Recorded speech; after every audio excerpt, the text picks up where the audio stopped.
Good morning, everyone. There is a version of Christianity that asks you to turn off your conscience. And I don't think that version is true. So I want to say something carefully, not angrily, not defensively, just honestly. I don't think the problem with Christianity is that people don't know enough verses. I think the problem is we've been taught to distrust our own moral clarity. Somewhere along the way, we accepted the idea that if something feels so obviously unloving, we're supposed to call it humility.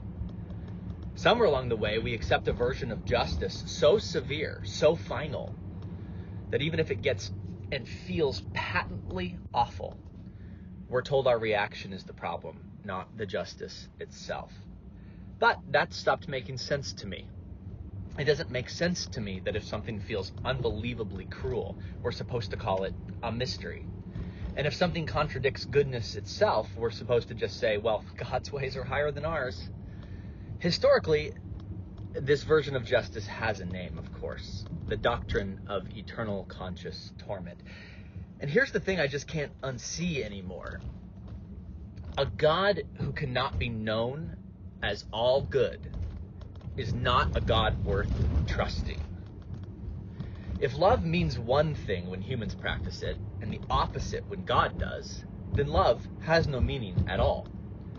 I'm not saying that I know everything about God, far from it, but I am saying that I know this much.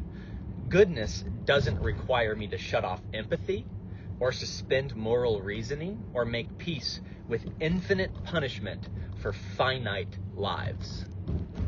When Jesus talked about God, people didn't feel terror. They felt relief. They felt seen. They felt like the pressure finally lifted.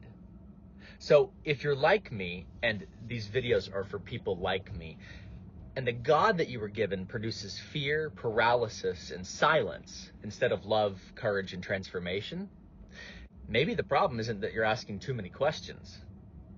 And if eternal conscious torment doesn't make sense to you,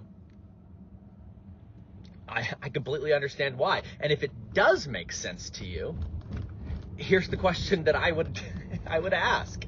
And is that actually good?